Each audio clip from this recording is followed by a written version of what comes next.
Yes, good afternoon and happy Sunday. It's a serious business, okay? I think about the police some few days ago. Think about reformation or transformation, right? That, we got to hold leadership accountable. When they say something, they will do it. Today, I'm going to talk about a little bit of the military. Come, let's go. Yeah, talk about that. We're Nigerians. We have a right to say things. We have a right to criticize very constructively. We have a right, to tell the police, the military, the civilians, when things are going wrong, we must speak truth to power. I'm here to speak truth to power. Good afternoon, brothers and sisters. Good afternoon, Nigerians. Listen, I've lived in Canada for many years. I did a lot of research. I find out that only in Nigeria you have so many generals. I think the likes of you who are my age, or anybody who's over 30 years, know what happened in Iraq. Know the name Colonel Power. He was a general in America. In that war, only 3 generals fought in that war. Now, if you go to Russia, Russia have the biggest army. You can count their generals. If you go to Iraq, Iraq has a very big military. You can count their general. Excuse me. If you go to China, you can count their generals.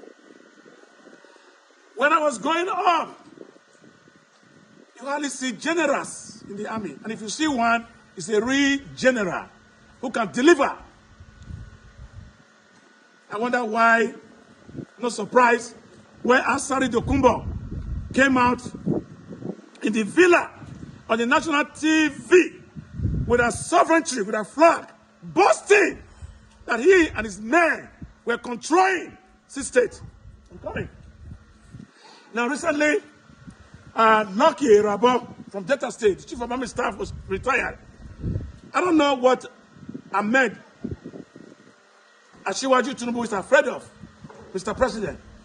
Why are you retiring them with 4 SUV, with a lot of serious package, with about 36 domestic helpers?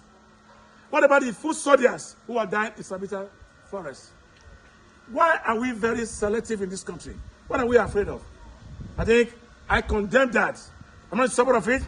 I'm not saying the military doesn't deserve something, but every military deserves something, not just the hike and rank and file. I want Mr. President to explain to us why he will give 4 SUV to a retired military officer. What happened to those military officers who had put their life on the risk, on the line for us before this present package, with about 36 domestic helpers? What about the food soldiers who are dying in Sabita Forest? Why are we very selective in this country? What are we afraid of? I think I condemn that. I'm not in support of it. I'm not saying the military doesn't deserve something, but every military deserves something, not just the hike and rank and file.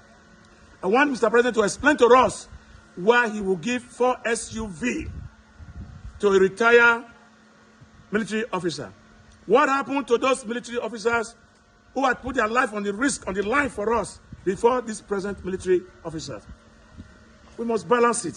There's many injustice in the military, in the police force, in the paramilitary, in the navy.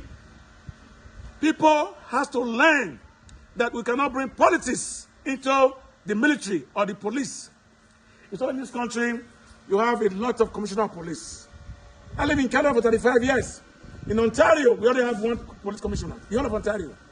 I probably, in the ROCMP, which is the Royal Mounted Canadian Police, you only have 1 officer who is heading it.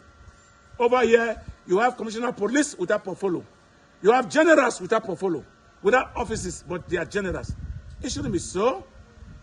I did a research. I read a lot. I think if Nigeria must move forward, we must treat the military with high respect. We should take politics away. People should get to brigadier before you get to general. There's so many generals in this country, and we shouldn't be purging or retiring generals with the fleecing excuses because we want to promote their junior officer above them. What about the money we spend in training these generals? I remember before Ibrahim Babangida became our president, I remember his rank. I remember the rank of Mama Vasa.